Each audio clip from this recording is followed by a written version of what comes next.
Alrighty guys, it is Qaaman here today, and I'm doing another questionnaire answering several of your questions. I went back to the last 2 months in the previous one, so I want to mix it up by starting off by going to the front this time, and I am not alone as I am joined with... Super Jayain from Space Australia. How's it going, guys? Yes, and Jay and I will be answering several of your questions. I actually got a brand new Razer Blade laptop, and as you guys can see, I got this new cursor here. I kind of switched it up a bit. It's kind of like a Dragon Ball arrow thing, so, you know, since I'm always on the move, a lot of you recommend that I should get a desktop, but, you know, because I'm always, you know, obviously moving from place to place, it wouldn't be very wise to do that. But this Razer Blade laptop is kicking some ass, and I'm back from vacation, so without wasting any more time, let's get straight into this video. So, Jay, why don't you read off the first question and take a shot at this one? Super Saiyan 3 Goku from Battle of Gods versus Super Buu. Well, if we're referring to regular Super Buu, I would have to go with Goku. Goku does nothing but train in his spare time, so I would have to assume that Super Saiyan 3 Goku would have an advantage over Super Buu by the time that Battle of Gods takes place. This is I think that Josh from Dragon Ball Nation and we've discussed this too, Jay.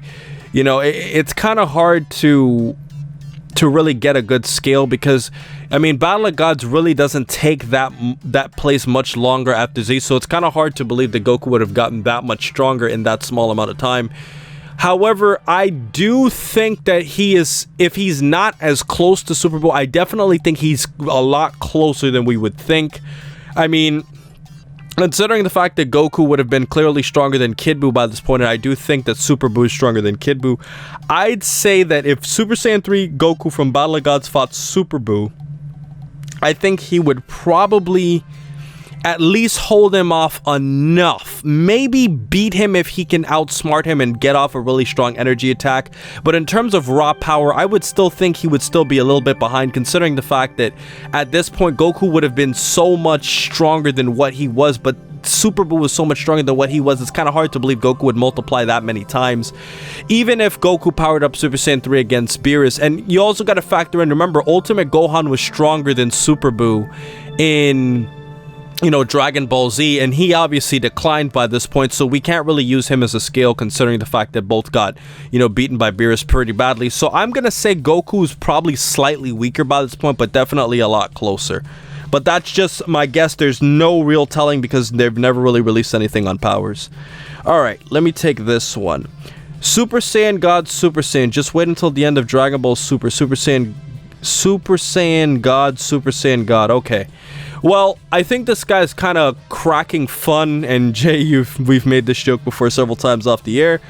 I think he's kind of cracking fun at me because I've always talked about how I have a serious disdain for the word Super Saiyan God, Super Saiyan. I think it's the worst name you could ever think of for a character. I know it's literally what the transformation is, but I think the name is absolutely terrible. I think it you know, it's just a horrible name, and personally, I always call it pure Super Saiyan God. Some people have corrected me in the comment section. I call it pure Super Saiyan God from my own will, and, you know, because of the fact that I personally just do not want to say that horrible, atrocious name that's just too long and it's just silly. What do you say to that, Jay?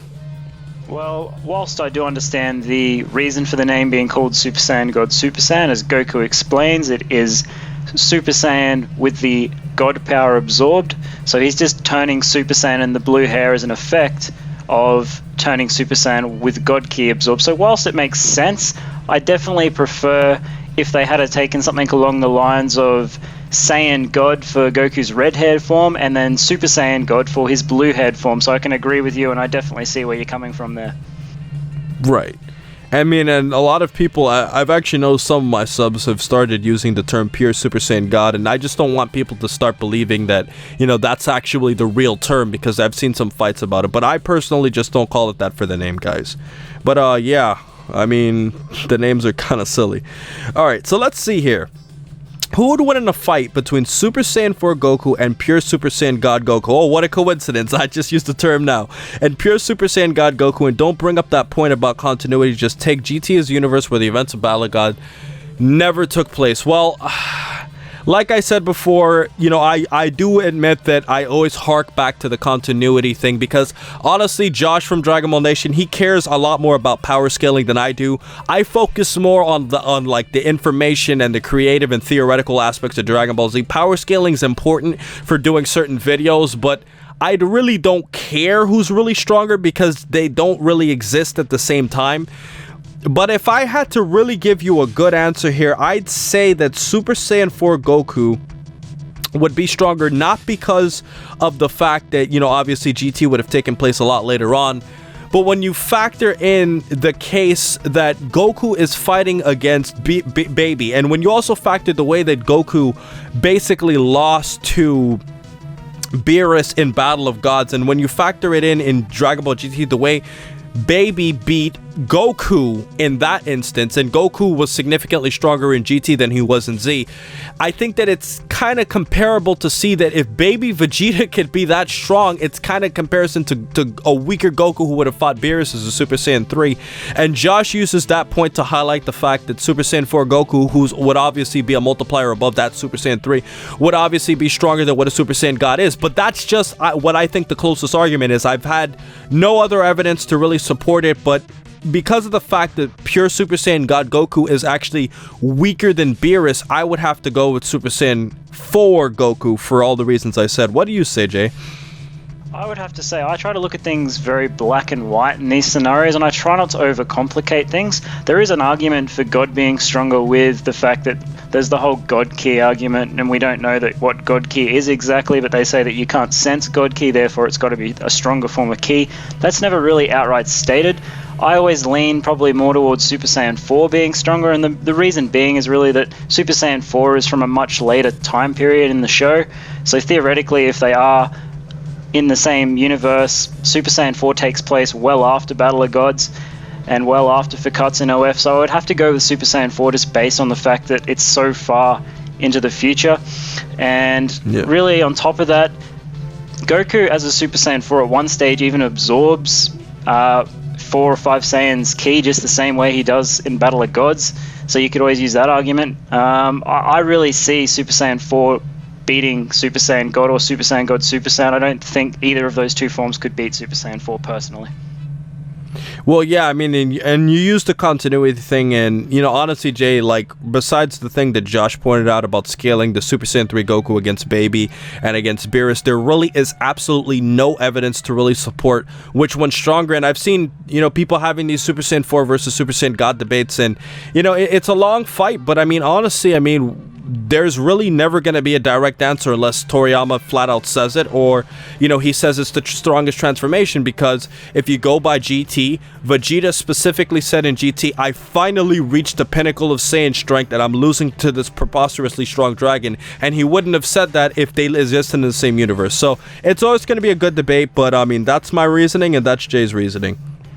Alright, take this one, Jay. How do you feel about Gohan being the Saiyan Yamcha, since all he does lately is find a way to lose a fight?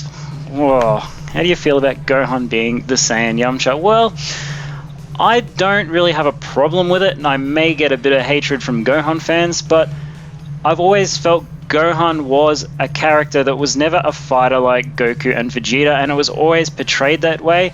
And yes, he was given a chance to be the hero of the show, and it was rejected by most of the fans because a majority of the fans are Goku fans in Japan, so they rejected the idea of Gohan being the main character. Gohan's development right from the start of the series for me, he always wanted to be a scholar, and I never felt Chi-Chi pushed him into that. I always felt that he wanted to study and he wanted to learn. He didn't have a passion for fighting like his father did. He was always forced to fight in a way. On Namek, he was always forced to fight when his friends were in danger. When he became a Super Saiyan, he thought about letting his friends down. And even to the point where, to transform into a Super Saiyan 2, he almost watched his friends and family die in front of him. That's what it took to push him over the edge, with the 16 being destroyed right in front of him. And in the Buu Saga, obviously, he has his latent potential unlocked by the Elder Kai. So he never really does anything for himself, and I don't mean any disrespect to Gohan or Gohan fans, but he never really does anything for himself in the show. I always felt it's handed to him. So I'm okay with the fact that he is becoming kind of taking a step back in a sense and becoming a backseat character. He's a father figure now for his daughter. He's a scholar. You know, that's just the direction I always felt that he was going to take in the show. Well, I mean, I kind of agree with you, Jay, in the sense that I think, you know, this might be a little bit of an exaggeration to say that he's the Saiyan Yamcha. But, I mean, if you really think about it, and one thing I don't like about Dragon Ball, and I don't hope I get a lot of flack for this, I'm being completely honest, is that Dragon Ball has kind of tailored more towards kind of just saying F you to all the really cool characters that are not Saiyans or not Goku or Vegeta. And if you look at it, going back from Dragon Ball, you know, the show was very balanced. I mean, you know, even though Goku was the main character, Master Roshi, Tien Shanhan, Goku, Bulma, even though she's not a fighter, Oolong, you know, Yamcha, I mean, Chaozu, all of these characters had so much character development in Dragon Ball, and obviously it's the first series and they're introducing you to all these characters, so obviously they're gonna have a lot more of an exposition for that series. But when you move on to Z, it kind of became more about the Saiyans, whereas Ball was about everybody, Z was about the Saiyans, GT was all about Goku and Vegeta to some degree, and with the exception of Goku and Vegeta, every character in Z was in GT was literally irrelevant because they were the only ones who could go Super Saiyan 4, and Vegeta was a major character simply because of the fact that Baby basically took over his body and made him a villain.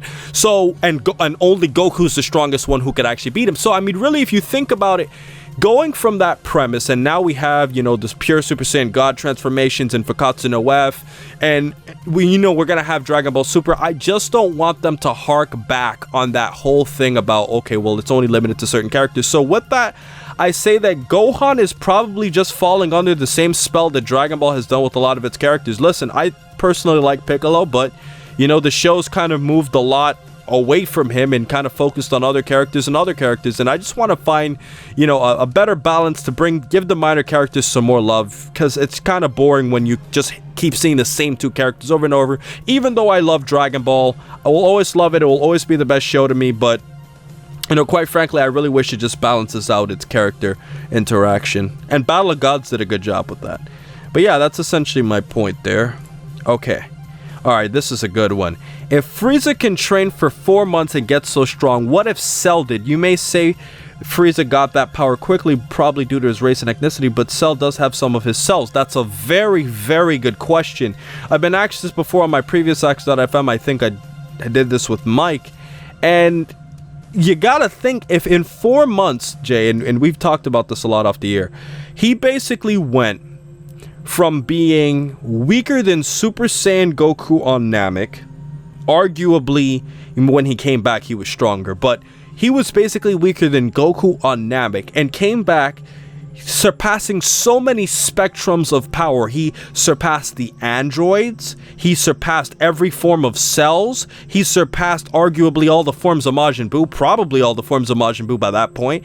And I mean, although Dragon Ball Nation might definitely disagree with that, because he still thinks the Majin Buus are still in the play, especially Buuhan, he passed all the Majin Buus, he passed every single major character with the exception of obviously Beerus, Whis, Goku, and Vegeta. And even to some degree, from the clips I've seen, he's actually stronger than Goku and Vegeta, but, you know, they basically started getting the edge because he was running out of power. So if you really think about it, if Frieza can get that strong, it makes you think to yourself, why couldn't Cell? But then again, we don't know, because these villains never really train, because the villains in Dragon Ball Z, even Vegeta to some degree, they have never really been seen to train. I mean, Vegeta, we saw him training in the little Bardock special, even though the canonicity of that is up for debate. And, you know, with the exception of that little childhood scene when he was killing Cybermen, we've never really seen him train. And I think the whole thing about Dragon Ball is that the villains are kind of just there, have just a bunch of power, and the main characters just fight. What do you say to that, Jay? Yeah, I don't really have a problem believing that Frieza achieved that much power in 4 months. It is pretty much flat out stated that he is a prodigy. He's never trained a day in his life. And if he is as strong as he is at 100% full power on Namek, never having trained a single day in his life, 4 months of training is a lot of training. That's a lot of training for someone who's never trained before. So I never had a problem with him getting that level of power or gaining that level of power from 4 months of training. And I definitely think, seeing as Cell does have Frieza's cells inside of him, it's possible for him to reach greater heights than Frieza did, considering he has a higher standing point than Frieza did to begin with. Cell's power level, or power in a sense, is higher than Frieza's was on Namek in any form. So I definitely think that Cell theoretically could have that same potential that Frieza does, yes. Right. Well, yeah, that was a really good question, though, so I'll take it as that. Alright, so let's see. Hey, Qaaman, please let me know your thoughts on this little power level list I have here. It would really help. Well, I'll just open this in a tab and check it out. Alright, so thanks, Super Swine 123. Alright. So this one's for you, Jay. So if 2 people Potara fuse and 2 other people Potara fuse, can the 2 fusions Potara fuse? If so, how many beings can Potara fuse into one? Austin Rogers. Well, I already know this question's impossible to answer directly, but Jay, why don't you share your thoughts? Let me read it again because I'm not sure I quite understand it yet. So if 2 people Potara fuse and 2 other people Potara fuse, can the 2 fusions Potara fuse? If so, how many beings? Okay, I understand it. So I would have to say to that, we don't know an exact answer, and I know that's a bit of a cop-out answer, but I would have to say probably not. I mean, it could be possible, but I just don't think it would be. I think there'd be a limitation on the fusion itself. The Potara fusion is a permanent fusion of 2 beings, as we know with the earrings. If you fuse 2 Potara fusions together, I would have to think that might shorten their lifespan even further, or it just simply wouldn't work. It's very hard to give a clear, definitive answer on that because, as we know, we have no way of knowing. But if I had to guess, I would say that that's not possible. Well, here's the thing, Jay. I actually disagree. I actually do think it's theoretically possible, and there's no evidence, but there's one statement that I remember reading where it says that when you fuse, with the Potara earrings, you essentially become one being, right? Like, when you look at, the Kibito Kai and Supreme Kai, when you look at Kibito and Supreme Kai when they fuse into Kibito Kai, he's like one complete being now. And the way I look at it is that if I fuse with you, we become one being. So, like, we're literally just like one person now. So, theoretically, we can keep fusing with other people because it would kind of be like fusing one person with another person again because we're now one person. So, that's just the way I think about it. I think theoretically you can keep fusing forever, but that's just my opinion only because I think you become one literal person, even though it's a fusion. So, that's my opinion. But this was a great question, Austin Rogers. All right, take this one, Jay. How are Vegeta and Goku able to do fusion? Goku is clearly taller than Vegeta. Well, that's a funny one, but it's never stated directly that it has anything to do with your height or your weight in fusion. It's basically based on your power. Your power has to be the same. This is, of course, the fusion dance. Potara has no limitations, as we see the Elder Kai fuses with a witch, so it doesn't matter what you are for the Potara fusion. Theoretically, a Potara fusion, 2 beings in general can fuse together, but with the fusion dance, it's never outright stated that height has anything to do with it. It is purely based on the fact that your levels of ki must match to do the fusion technique. There was brought up in GT, which is non-canon, that Goku and Vegeta wouldn't be able to fuse when Goku turns back into a kid from Super Saiyan 4 because he's a kid and Vegeta's fully developed. So there's always that you could go off, but based on height, it's never directly stated that the fusion dance itself is not possible. It doesn't have anything to do with height, it's just based on your ki levels being able to match perfectly. Well, I mean, yeah, Vegeta's shorter, but if you really think about it, Goten's a little bit shorter than Trunks is.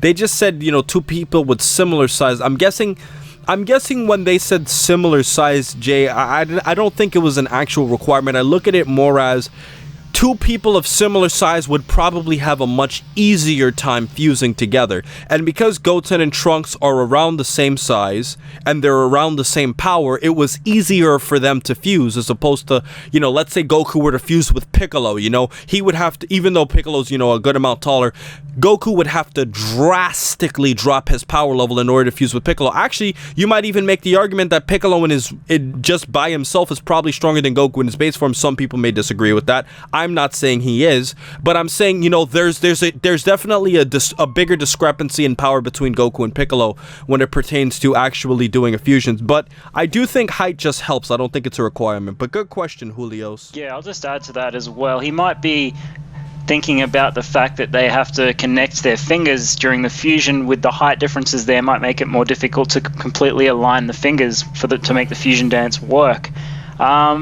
But I don't know if that's a problem, considering the fact that, you know, Goku, for example, would just have to extend his body slightly lower to reach Vegeta's point of gravity. So I hope that makes sense, but that's basically what I think he's getting at there. Yeah, but it's a good question though. Alright, let's see. What if Android 16 still had his bomb when he grabbed Cell? As a matter of fact, I'm going to help out Dragon Ball Nation right here, right now. He just made a video a couple of days ago, I think it's like a week now, where he discussed what if 16, like, actually, you know, what if he actually had the bomb? Would it have destroyed Cell? And I think that's a great video. In my honest opinion, I don't think 16's bomb would have destroyed Cell for one reason and one reason only, because considering the fact that Cell was able to regenerate from his own self-destruction, which I would think would probably be stronger. I mean, it's just a guesstimate, but I'm pretty sure that Cell's, and there's no proof to say it, but I'm pretty sure Cell's blast was pretty strong too. Even though 16's was set to say, I could probably wipe out all of you, I'm sorry to sacrifice all of you. I would say if Cell could survive his own blast, I would think he could survive 16's blast. But that's just my opinion. What do you have to say to this, Jay? Yeah, well, you've pretty much summed it all up perfectly there. I can't add a lot to that. I agree with you 100%. If Cell self-destructed and tried to take the Earth with him, and he didn't succeed in killing himself, I have a hard time believing 16, who's significantly weaker than Cell's second form, could do anything to inflict serious damage on Cell's perfect form. And that just goes also by the fact that Goku used a instantaneous movement Kamehameha, and that didn't destroy Cell. Gohan used that massive Kamehameha, and that didn't destroy Cell. So there are other factors to take into consideration, but I definitely agree with you. I don't think 16's explosion would defeat Cell at all. So, Jay, moving on to the next question, what do you have to say about this one here? The DC fanbase is such a letdown. They'll continue to claim no one in DBZ can actually destroy a planet, including Saiyan Saga Vegeta. Anything to make their previous comic book heroes look stronger. I don't know what SMH means. I'm sorry, I don't read many abbreviations. What is SMH? Shaking my head. Gotcha. Well, DBZ is very, very... It's a different realm to DC. There's not really... It's not really a fair fight, in my opinion. I think most of the characters in the DBZ universe can destroy planets from quite early on, and if you go by non-canon scenes, you see Vegeta do it as early on in the Saiyan saga. I mean, you see Piccolo blow up the moon in canon material. It's the characters in Dragon Ball Z are very strong from very early on in terms of feats, if you're going off feats, and I don't really see anyone in the DC fan base being a planet buster except for a few characters. My DC knowledge isn't the greatest, so I'm probably not the best person to ask on it. But yeah, I just don't really think that their claims of no one in Dragon Ball Z are actually able to destroy a planet, including Saiyan Saga Vegeta, you know, I just don't understand why they say stuff like that or make statements like that. It's pretty much commonly known in Dragon Ball Z that anyone can destroy a planet in the main cast. Like, that goes for Piccolo, Gohan. Like, you never see characters like Piccolo, Gohan destroy a planet, but that doesn't mean they can't do it, especially when they've got so much power at their disposal in points of the series. So really anyone in Dragon Ball can destroy a planet, and if you go off the fact that Vegeta was able to do it as early on as the Saiyan Saga, theoretically characters like Krillin, Yamcha, Tien could do it quite easily from other points on in the series. So yeah, I really don't understand why DC fans would say that. Usually it's just to make themselves feel better about the fact that they are there's characters from other franchises that may be stronger than characters they like, and I'm not trying to start an argument here, but yeah, I just don't really think there's any substance to those claims, to be perfectly honest with you. Okay, well, I mean, I don't. I've always seen a lot of fights between fan bases, and, you know, Jay, we were talking earlier, I mean, you were laughing about one of my older videos in which, you know, people were basically having like a war, a literal comment war on the Sonic versus Goku debate I had with Jesse from the Mardiculous Network. And, I mean, we were just having a conversation, and, you know, a lot of people took that a lot to heart, and when it pertains to DC characters, I am willing to accept when they're stronger than Dragon Ball Z characters, because, let's be honest, guys, I mean, you know, we have fanboys in every single universe, and I'll tell you this much. There are a lot of people out there who I've heard who do not like the Dragon Ball fan base, you know, who think that, you know, the Dragon Ball fan base has a lot of Broly-tards and has a lot of, you know, fanboys of their own class, and honestly, I think that at the end of the day, we always will have our hardcore fans who agree and disagree, and honestly, I do think the Dragon Ball Z series would be stronger than most series out there. I don't know enough to say all. I won't say all. From what Duct Tape from Comic Corner was telling me about, the Prime Superman would probably demolish Goku because of his ability to sneeze the universe out of existence. He literally told me he could sneeze the universe out of existence. I didn't know that. That's so ridiculously powerful. I can't see anybody being able to do it. And he was also saying Superman Prime was faster than the Flash and stronger than everybody. And so, I mean, like, if you really want to talk about overpowered guys like that, it's really hard to scale. At the end of the day, I've kind of lost my touch for like these out-of-universe fights, because no matter what, people are always going to say something that exists in one universe that doesn't exist in the other. So even if Goku's slower than Flash and Superman, he can use instant transmission, which is something that, you know, will give him a huge advantage against a lot of characters in almost every universe. And there's things that just people can do, shooting energy blast, all these different things support different characters from different universes. So at the end of the day, we all have our fanboys from every class. I'm obviously more of a Dragon Ball fanboy than I am of anything else, but I mean, I can see your frustration, but at the end of the day, we'll always be fans of what we like. And let's just say there's a lot of people who don't like Dragon Ball fans. Tell me about it. Alright. What if Goku never turned Super Saiyan against Frieza? Instead, Goku just powered up to false Super Saiyan, like when he fought Lord Slug. Well, I would think if he... Well, I mean, first of all, I mean, false Super Saiyan is not canon, but if he did, I don't think he'd beat him. Because from what we've seen of false Super Saiyan, Jay, I'm sure you'd agree, we didn't really see that transformation for like more than 2 or 3 minutes. So it wasn't really something that Goku had really mastered. It really, actually, the false Super Saiyan looked, and it's so funny, it's called false Super Saiyan. The false Super Saiyan looks kind of like a really powered up Kaioken from like its appearance. It doesn't even really look like a Super Saiyan. And I remember reading something, I think when I was doing my timeline placement analysis of the movies, I was talking about how, you know, that was released around the time before the Super Saiyan transformation was actually released in both the manga and the anime. Because you remember, the movies weren't always released at certain points that we would correlate to. And I think that actually had a factor into it off the top of my head. So, I mean, because of that, that leads me to say that the false Super Saiyan transformation would probably damage Frieza to some degree, but he'd probably lose in a little bit, considering it's just not a consistent transformation. What do you say to that, Jay?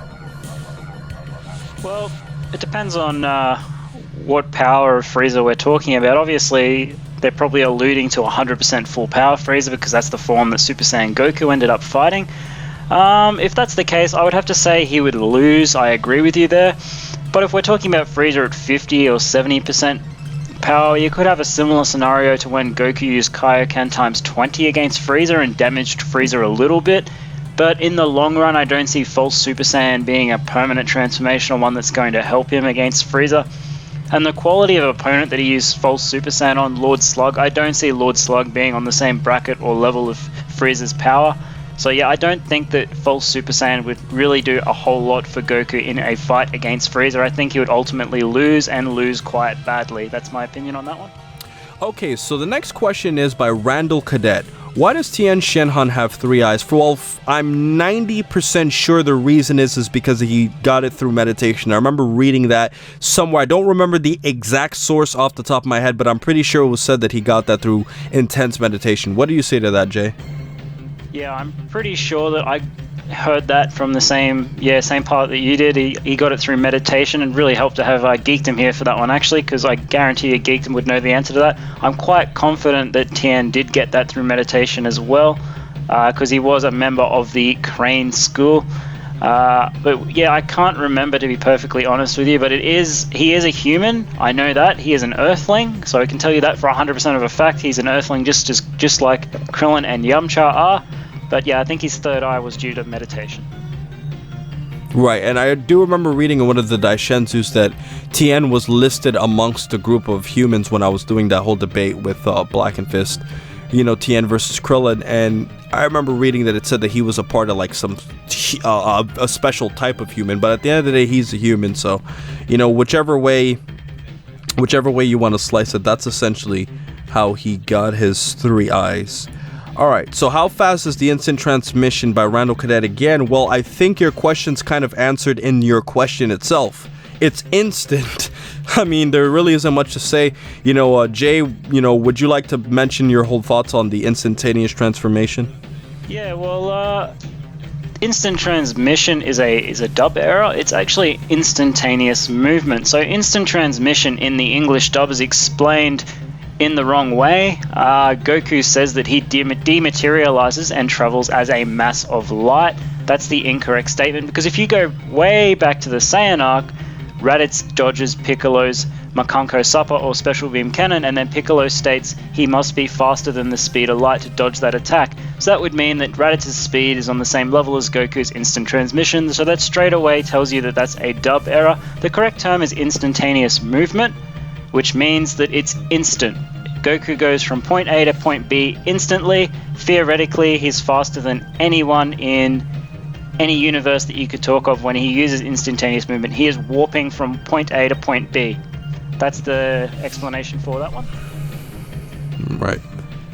Alright, well, that basically does it here. How fast is instant transmission? Alright, so let's see. When Future Trunks went back in time, did he create the GT timeline? Well, that's a good question. I did a alternate timeline theory on a lot of things that I didn't really talk about the GT time, but if you really think about it, and this is all with the assumption that we're accepting GT as a part of the Dragon Ball Z universe. If you don't accept GT as part of the Dragon Ball Z universe, this isn't even a question.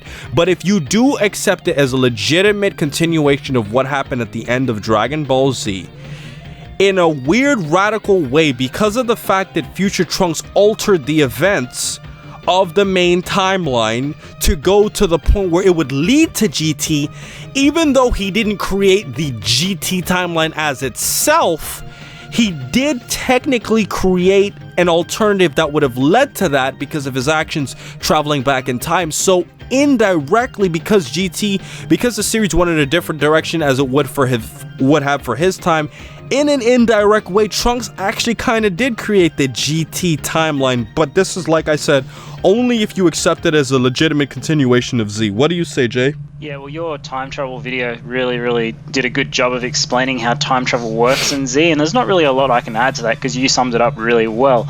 Whenever Trunks travels back in time in the Dragon Ball Z universe, he then creates another timeline every single time he does that. So, really, in a sense, you could say he's partly responsible for a GT timeline, but for the GT timeline we see in the anime, no. Well, yeah, alright, so there we go. Okay, will you make a Snapchat? I mean, I don't know who's really asking me that. I don't use Snapchat. I really don't find any purpose for it, so yeah, I guess not. I mean, I don't even really take many pictures, to be honest. Alright, so let's see here. Hey, Qaaman, I have a request for a DBZ video. What would have happened in the main Dragon Ball Z timeline if Raditz had survived the special beam cannon? Thanks for taking the time to read this, and thanks for the great videos. As always, have a great day, by Benjamin Bradley Smith. Well, Jay, I mean, First of all, we gotta factor in how would Raditz have survived this special beam cannon, because if he survives, it obviously would not hit a vital organ. So, assuming it hits him in, like, say, the chest, it doesn't hit him in the chest or the head, or, you know, his stomach, or anything along those lines, those instant kill body parts. And let's say he got hit in, like, the shoulder again, and he managed to, like, you know, throw Goku off, as what Dragon Ball Xenoverse was hinting at. He would probably just kill Goku, Piccolo, and Gohan and just move on and go back with Vegeta and Nappa in outer space and continue doing missions without Goku. I don't think he'd blow up Earth. Maybe, we don't know if Raditz is strong enough. He might I think Raditz is strong enough to wipe out Earth's population, but I don't think he's strong enough to blow up a planet. But who knows? We've never seen. Maybe he could amass the power to do that. I don't think Raditz at that point in the series could have done that. But I just think he kills everybody and just leaves. That's my opinion. What do you say, Jay? I definitely think that had Raditz not died from it, he would have either been wounded or obviously escaped the attack like you said he did in Xenoverse. If he was wounded by it, I think he still would have taken enough damage to the point where Piccolo and Goku may have been able to defeat him. This is assuming, of course, Goku doesn't get hit as well. If Raditz gets wounded and then Goku gets killed, and it's just Piccolo left, I think Raditz could still kill Piccolo. And obviously, if he dodges the attack like he does in Xenoverse, there's only one logical conclusion there. He would kill Goku and Piccolo because he had such a high level of power over them. Piccolo and Goku were able to match Raditz to a degree when they concentrated their ki into one point, such as the Special Beam Cannon or the Kamehameha, but he was still stronger than them in combat. So Raditz obviously would have killed them, and yeah, I think would have gone on with his mission, probably eradicated the Earth's population. We don't know, he may have waited for Nappa and Vegeta to show up, but he didn't need their help to eradicate the population. But yeah, ultimately Earth would have been doomed, and they probably would have sold it in the so-called, as the dub calls it, the Planet Trade Organization. They probably would have sold the planet. Right, and you know, Gohan would have died too. So I mean, yeah, but Jay, I'm sure we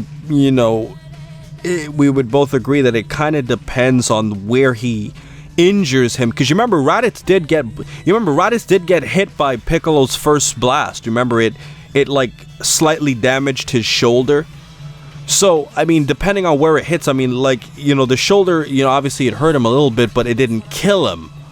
So I think depending on where he gets hit seriously has an impact on, you know, where he, you know, what would happen to him. But yeah, it's a good question. All right, Perfect Cell or Lord Slug? You want to take this one? Yeah, well, I'm sorry, I don't think this is much of a fight. Perfect Cell's going to win that one 10 times out of 10, just based on the parts of the series it's in. Lord Slug obviously is non-canon, but it's nowhere near the Cell games arc, so I have to give it to Perfect Cell 10 times out of 10. Lord Slug is just nowhere near the same power bracket as Cell, any form of Cell, in my opinion. I mean, Jay, you were saying, you know, before that you argue that even Frieza's, when we were talking about what would Fault Super Saiyan do, you were arguing that Frieza's probably even stronger than Lord Slug too. So I mean, it's hard to believe that if Lord Slug's not even clearly stronger than Frieza, that, I mean, how he wouldn't last 2 seconds against Perfect Cell or any, he wouldn't beat, if he can't beat Frieza, he can't beat the Androids, he probably doesn't beat any post-Namek arc villain. So yeah, that's basically what I have to say there for Perfect Cell or Lord Slug. Alright, let's see. Qaaman, what if Goten was born before Gohan? What do you think he would look like in future Trunks' timeline? Well, this is a weird question. I mean, you're saying what if Goten was born before Gohan? I think he's saying what if Goten was in future Trunks' timeline? Like if Chi-Chi gave birth to him?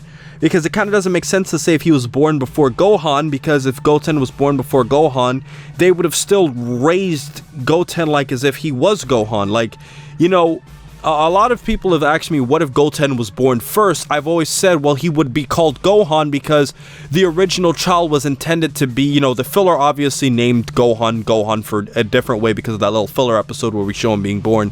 I think the episode's called Memories of Gohan.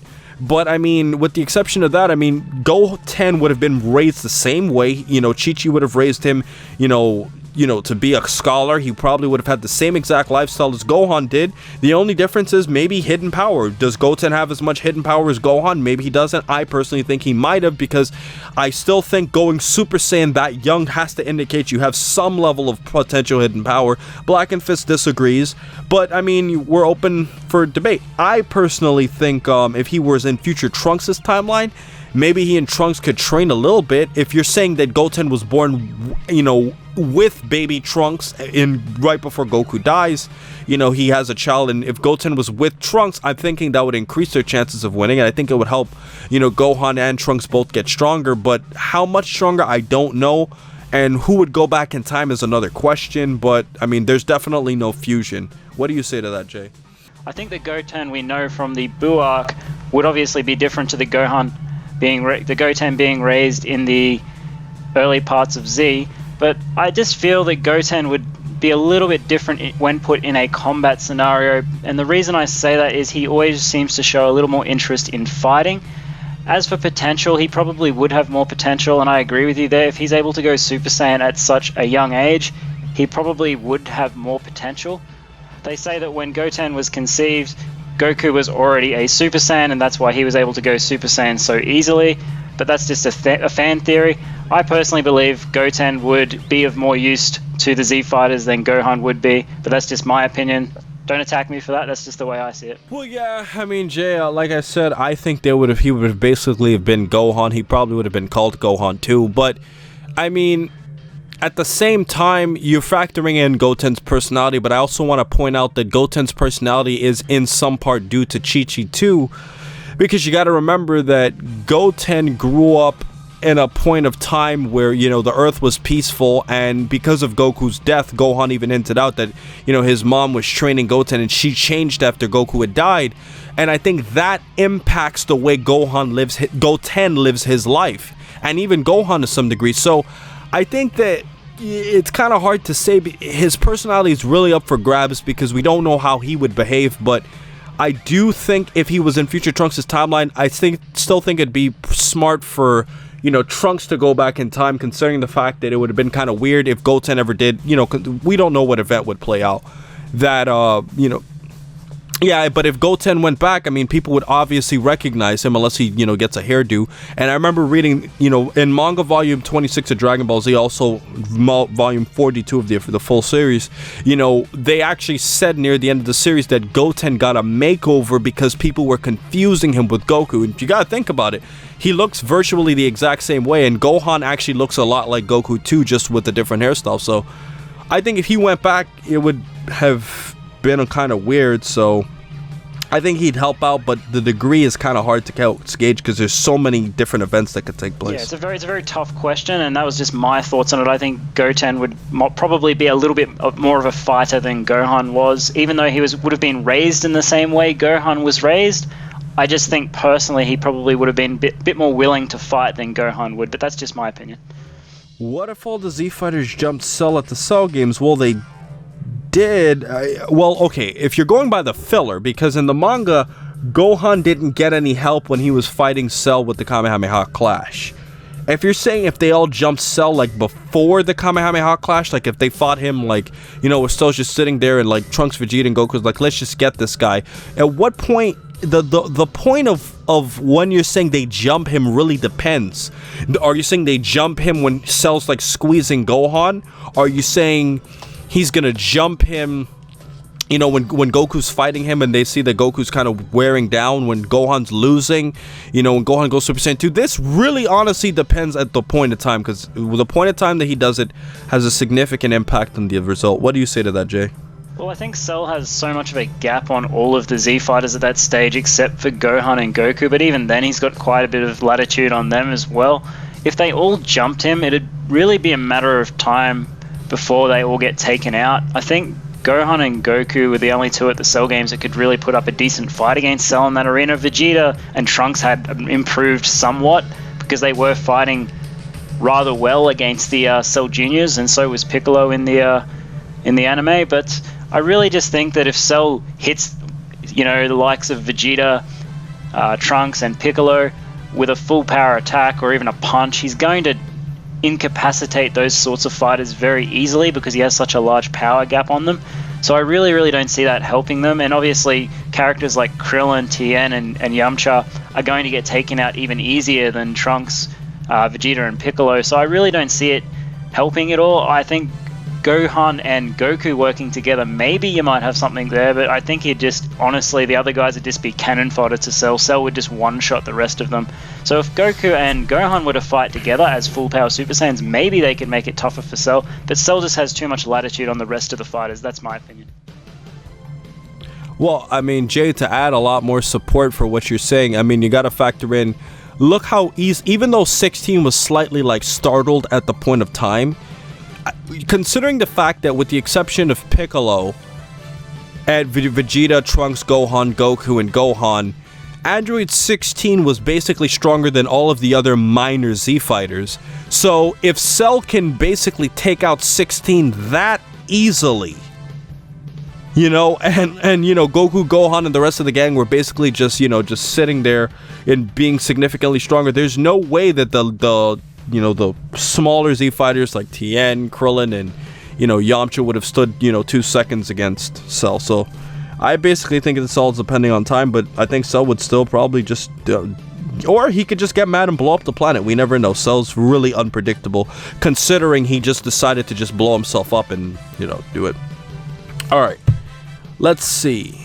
Broly versus Super Perfect Cell. This is a great question. I did a video on this that I hope you guys check out. It's one of my most popular videos, How Strong is Broly? And quite honestly, guys, okay, the thing is, I based that movie and I based that video off of a variety of factors. I had to put the Broly, the First Coming, I had to put the first Broly movie in the 10-day gap, because if you want to compare it to the manga and the anime, that's the only point of time where it could have taken place, so I have to use that as a scale. And I also have to use Broly's Second Coming in the gap before the World Martial Arts Tournament started, because it's the only point in time where Goku, Gohan, and Trunks could have gone on that trip with Videl. So, in that case, and in that instance, I think that because of the fact that Broly dominated the Z Fighters so badly, including Goku, leads me to believe, a Goku who would have been ready to fight Cell, that leads me to believe that Broly is actually stronger than regular suppressed Perfect Cell who fought Goku. Now, one thing I've always said, and I've got a lot of flack for it, but my reasoning is when Goku powered up that Kamehameha against Broly in that movie, it did absolutely nothing to him. Nothing. It didn't even scratch him. Now, keep in mind that Goku was able to affect Cell with punches and kicks. Obviously, he didn't have, you know, a significant impact in terms of damage, but Goku did damage Cell lightly. And I'm pretty sure that a Kamehameha would do more punch than a punch or a kick. So the point is that Goku could do somewhat damage to Cell. Also, when you factor in his warp Kamehameha, blew Cell's upper torso off. Now, I've also said when you factor in that Goku's Kamehameha did nothing to Broly and Goku's Kamehameha to Cell blew his upper torso off, that would say that Broly would have been stronger. But I've gotten flack saying that, you know, Goku powering up that Kamehameha, he put a lot more time and power into it. And then Jay and I always go back and say, well, it's kind of hard to scale that appropriately because movie pacing is naturally faster than the TV series. Guys, you can't spend 10 hours powering up into a Super Saiyan 3 in a movie the way you do in the anime. That's why when Goku went Super Saiyan 3 against Janemba, it just took like 2 seconds. And when he did it against, you know, Hirudegarn 2, he didn't take as long to power up because you can't waste as much time in a movie powering up. It's just the way it is. It's movie pacing. So, I mean, when you factor all of that in, I'd say that that's my reasoning for Broly being stronger than regular Perfect Cell. But for Super Perfect Cell, because of the fact that Daishenzu said that Broly had gotten a Zenkai boost and he was stronger, and Gohan hinted at how he was stronger in the original Japanese dub than he was before, and considering the fact that I do think Zenkai boost still theoretically exists, even though people don't say it, you don't have to say something for it not to happen, you know? It's like saying, if I get a cut and I don't tell you about it, does that mean my body won't heal it? It's just basically what it is. if you don't mention it, that doesn't mean it doesn't theoretically happen. So because of the fact that I've made a video also discussing that I think Gohan must have been a Super Saiyan 2, take out the hair, take out the electricity, and factor in that Gohan as an adult was weaker than what he was as a kid. There's no way he could have fought an even stronger Broly who dominated himself as a kid unless he found a new way to beat him, which would have been Super Saiyan 2. It's the only way. A lot of people use hair, a lot of people use electricity, and I completely respect that, but I'm just using power scaling, and even if you use the Daishensu, they even focused on the hair, but I don't think hair's that important in electricity. I just look at logical reasoning for powering, and that's my reason for saying that. So with that said, I say Broly in the first movie is stronger than regular Perfect Cell. I think he's stronger than Super Perfect Cell in Broly's second coming, also because of the fact that he was holding up pretty well against both Gohan and Goten in that Kamehameha clash. They required Goku to come there. If or not you believe Goku was actually there, it's up to you. But considering the fact that I think that adult Gohan, who is using that Kamehameha against Broly, I think he was stronger than teen Gohan with one arm. Because Gohan did say his power was cut in half, and if you want to be technical, a Super Saiyan 2 multiplier is literally twice that of a Super Saiyan 1. So technically, Gohan would have been, you know, significantly weaker even if he was a Super Saiyan 1. And some people say Gohan was a Super Saiyan 1 when he was using that Kamehameha against Broly. That's up for you. But my point is, I still think that Gohan powering that Kamehameha up, even with Goten's help, you gotta factor that into, would have been enough to at least say he would have had at least a little bit more power than the weakened Super Saiyan 2 Gohan. And that has been my extendedly long answer to explain everything as to who I think is stronger between Broly and Super Perfect Cell. I would like to thank Jay for being so patient as I went on this nice tirade explaining everything I literally said in that video. You can still watch my video for more details, but that's what I have to say. Jay, knock him out with your opinion on this, dude. Well, you've pretty much stolen all my thunder, to be honest with you. I can't really say anything, but I also made a video on it. You've pretty much said everything I was going to say, so there's really nothing I can add to that. I believe Broly is weaker than Super Perfect Cell, probably stronger than a form of suppressed Perfect Cell. You're right there. But when you bring Super Perfect Cell into the equation, really it's no match. I think Super Perfect Cell beats Broly because Super Perfect Cell's at the level of Super Saiyan 2 Gohan, or thereabouts. That's pretty much implied. It's even implied that he's stronger, really. So when you go to Broly's second coming, Gohan is a weaker Super Saiyan 2 and does need the help of Goten and Goku to finally defeat Broly. So it's really up in the air to how strong Broly is there. I'd put him around the level maybe of Super Perfect Cell. I wouldn't say he's definitely stronger. That's just my opinion. I mean, you've also got the fact that that's pretty much the same Gohan that fought Deborah, roughly. So I put Broly in the same bracket. I've always personally put Deborah, and I did do a video about it if you guys want to check it out. But basically, I put Broly in the second coming in the same bracket as Deborah, and I always personally put Deborah in between the levels of Perfect Cell and Super Perfect Cell. But I definitely don't think Broly is stronger than Super Perfect Cell, but that's just the way I see it, guys. Alright, take this one, Jay. Do you think either form of Super Saiyan God receives a Zenkai boost? If so, does it work differently? Does it work any different from any traditional Zenkai boost? Is it a godly boost in power? Thoughts? I believe strongly what Qaaman said. Just because Zenkai boosts aren't stated to take place anymore doesn't mean they're not there. If a Saiyan in general gets damaged in a battle, Super Saiyan God or not, and then they recover from that battle, they should receive a Zenkai boost. Whether it's a godly boost in power, I'm not really too sure. I wouldn't think so, but I would think that they get a little bit stronger. Zenkai boosts are one of those things. They are very inconsistent, and it's usually due to the plot and how it's dictated by the writer. As we know, Zenkai boosts back on planet Namek were very, very different. They fluctuated greatly. Vegeta went from being beaten by Raccoon to being able to fight on par with first form Frieza. So Zenkai boosts are very inconsistent, but I think they definitely still exist around the Super Saiyan God area. I don't think that it would give them a godly boost in power. They already have godly ki, but they'd probably get somewhat stronger.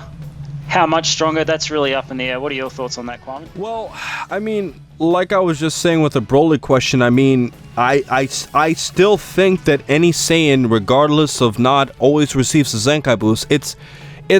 It's a genetic thing, you know. It's kind of like how us as humans are always, you know, with the exception of certain cases, we're born with arms and legs, you know, and you know it's something that's in our genetic code to be born with arms and legs, similar to the way it is for Zenkai boost to be, you know, embedded in Saiyan. So when I hear some debates, you know, in some forums talking about how, you know, Zenkai boost kind of went away, they didn't happen anymore, I'm like, well, they didn't mention them, but that doesn't mean it theoretically stopped, because it's a genetic thing.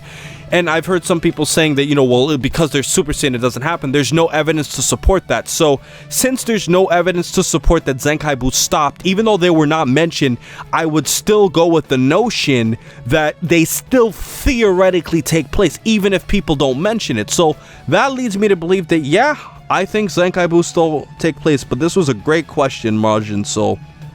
And I don't think it would make any difference regardless of if he's a god or not.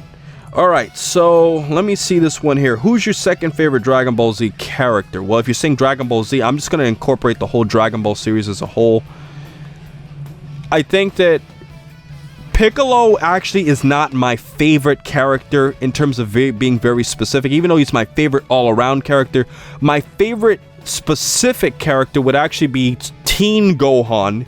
And the reason is because I think that I basically just love Tien Gohan as a character because of his scene against the Cell Juniors. I think that that scene with Gohan versus Cell Juniors, and if I ever make a video like top moments of Dragon Ball, I'll probably be #1. So I'm giving you, you know, a spoiler for those of you who are sticking through it late in this video.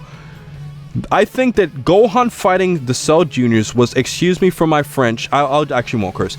I think Gohan fighting the Cell Juniors was the most kick butt moment in the entire Dragon Ball series. I think it was awesome. I don't think there was any moment that was more, you know, bad butt than that. And I think that when you factor in, you know, that, you know, I also did that video with Jay, you know, you guys check out Jay's channel, we discussed it, and he actually was my favorite moment, and I would have to say it would have to be when Gohan fought the Cell Juniors, and I think that led him to being my favorite character. But the reason why I say Piccolo is my favorite, guys, is not because I like him more than Tien Gohan, it's because I like Piccolo more as an all-around character, because I'm not a big fan of adult Gohan, even though I understand why he wasn't a fighter, and I am not a big fan of the whiny kid Gohan. You know, I'm not a big fan of that. I just like Tien Gohan. So because of that, you know, I consider Piccolo my favorite character because I liked him in Dragon Ball, I liked him in Z, I'm not very happy with what they did to him in GT, and I'm also not very happy for what they did to him in Battle of Gods. Jay will tell you why when he starts answering his question. So, you know, but that's basically why, you know, Tien Gohan is my second favorite all-around character, and Piccolo is my first. What do you say to this, Jay? And you feel free to answer my Piccolo thing. Yeah, well, we all know that Piccolo put up a great fight against Beerus in Battle of Gods, but the chopsticks were just too powerful for him. So that's why Qaaman's not too happy about Piccolo's treatment in Battle of Gods, and rightfully so. Piccolo's a better character than that. My favorite character, I make it no secret, it's Vegeta. My second favorite character in Dragon Ball Z is Trunks. Future Trunks, to be specific, not Kid Trunks, Future Trunks. And the reason it's Future Trunks is I really, really like that point in the series when Future Trunks is in a timeline where he is the only one left. And the reason being is, as much as I love Goku and as much as I love the show, it's good to see an alternate part of the story where Goku doesn't exist anymore because he's dead. Well, he exists, but he's dead. It's up to Trunks to save the day. And I love seeing the arc where Trunks goes from running from the androids to training with his father for a year, going back, killing the androids, killing Cell. Trunks is the hero of that timeline. It's just so different from any other arc in the Dragon Ball universe, and I really, really love it for that reason, and that's why Trunks is my second favorite character. Alright, well, yeah, I mean, for me personally, guys, I'll just also slip in Vegeta's my third favorite character. You know, because of a video I made in the past about Vegeta, you know, why couldn't he turn Super Saiyan 3, and I've also said in a previous Ask.fm that Vegeta has been a punching bag for all of the main villains of the series, whereas Frieza killed him, Cell beat him bad, and Majin Buu also beat him bad. I've also pointed out that, you know, to some degree. I think that Vegeta is an awesome character. He's my third favorite, so I'm not a Vegeta hater, guys.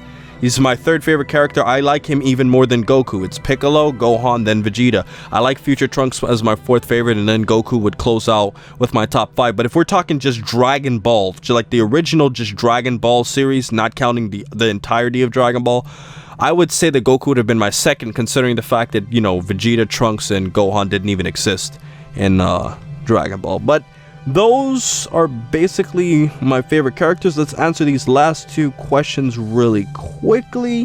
What would happen if Vegeta, pure Super Saiyan God, and Gogeta, pure Super Saiyan God, fused by Patera R-Rings? Would they be able to beat Beerus and him as a team? I mean, dang. This is, you cannot get, Jay, do you agree? Can you get more hypothetical of a question than this? And that's also, can you get more overpowered than that? Vegeta and Gogeta fusing as Super Saiyan God Super Saiyans. I mean, come on. They're going to destroy Beerus. I'm sorry, but yeah, if they fused, yeah, they're just going to destroy Beerus, yeah. I've always said that when people say, what if Vegeta fused with Gogeta? I've always said that that is only possible via Time Machine. And, you know, if you really think about it, or maybe if you could say, you know, multi-form technique, but that wouldn't really do much. I think that, you know, if they fused,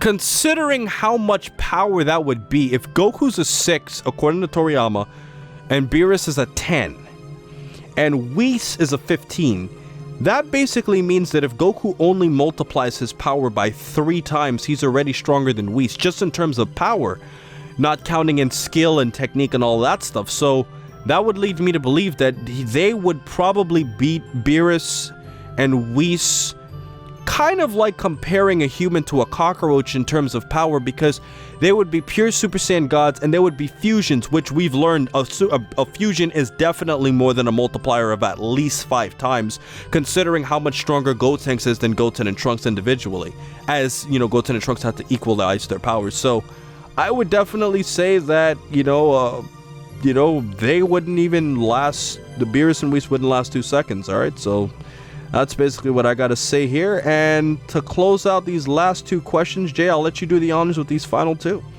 Alright. How cool would Super Saiyan be with the powers of Sub-Zero? That'd be pretty awesome. You cross-universing Mortal Kombat and Dragon Ball there. That would be pretty cool. It's almost like the same as if a Super Saiyan had the powers of Ice Shenron from GT.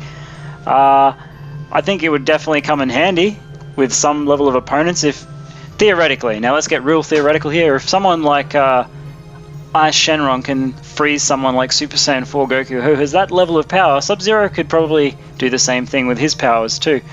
So I would have to say that it would be pretty cool to be a Super Saiyan with the powers of Sub-Zero, because you could probably do some serious damage to characters who are stronger than you. You could freeze them and then finish them off when they're frozen. Not guaranteed to work, of course, but it'd definitely be a cool technique to have, and it might get you out of some situations in combat where someone's just that powerful and you can't beat them. You could just freeze them and run away. But yeah, that's basically my thoughts. I think that's a really cool combination. What are your thoughts? Well, I mean, Sub-Zero, I love Sub-Zero, and little quick bit of a fun fact, I think it would be cool, but, you know, I think that it's a little fun fact to say that the reason why Sub-Zero is my favorite character is for 2 reasons. Number 1, ice is my favorite element, and number 2, when I was, you know, playing, you know, Mortal Kombat one time at a hotel, I saw Sub-Zero do his ice ball, and since I'm obviously a big Dragon Ball fan, that kind of reminded me, Sub-Zero's ice ball literally looked like a Kamehameha, kinda, right, Jay? Wouldn't you agree? Yeah, absolutely, yeah. So that's actually the main reason I like Sub-Zero. Ice, and his ice ball looks like a Kamehameha in a weird way, depending on what version of the game you play. So yeah, it would be really cool. Alright, Jay, and close us out with this final question of the day. Is a Gohan and Krillin fusion powerful enough to beat Frieza's final form at the time they were fighting him? I'm going to have to say no, and there's never been any official multipliers for the fusion, but like official, there were some in the guidebooks, but I'm talking about official. I'd have to say that Gohan and Krillin fusion wouldn't be powerful enough. They might be somewhere on Frieza's level in his final form, but Frieza in his final form could go up to 100% full power, and Krillin and Gohan at that stage were only, you know, in the 100 to 200,000 region. Obviously, when Gohan gets angry, he gets up there temporarily in terms of strength, but Gohan and Krillin as a fusion, they've got limited time period to beat Frieza, and I just don't see them being able to beat Frieza quick enough with their fusion wearing off. It'd make them more resilient to Frieza's attacks, and they wouldn't probably take as much damage when Frieza attacks them. But ultimately, I think Frieza has just got too much latitude on him. He could just beat them, even in a fusion. What are your thoughts on that? Well, I used Goten and Trunks as a scale to say it because, you know, even though it's kind of hard to find the exact power level of Goten and Trunks, you know, they're probably weaker than Frieza individually in the original fusion aspect of Dragon Ball Z. I think they were probably stronger than Frieza individually when they get out. The jump special kind of confuses things because they said that they were around the strength of Frieza. It's kind of complicated.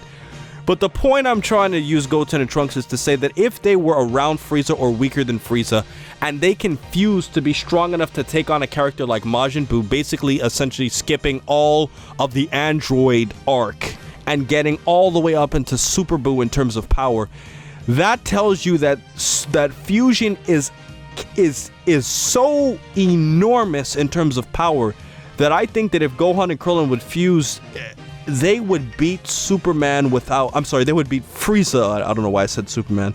They would beat Frieza without even trying. It wouldn't even be close. Frieza would die literally without even a bit of effort. And, you know, who's to say if Gohan also, you know, had his hidden power released a little bit more, maybe it would have taken him out even quicker. But that's basically all we got for today, guys. We've answered quite a few questions. I think we started off with around 18,000 in the 18,040s. I think we answered at least a good 50-60 questions today. So guys, I hope you guys enjoyed. Jay and I will, you know, enjoy doing a lot more of these Q&As. I'm trying to get a lot of the other DBZ community members up on here, and please check out Jay. He is awesome. He makes some really cool content, and he really is, you know, really cool. He's a really cool guy, and you should also check out his nice little banner. He also refers to himself as Jace from Space Australia. He's a big fan of Dragon Ball, so check out Super Jayain, share him some love, and I hope you guys enjoy this 4th of July day. So most importantly, over everything else, what, Jay? Don't forget to rate, comment, and subscribe. And as always, don't forget to have a great day, guys. He couldn't have said it better. Thanks, man. I tried my best there.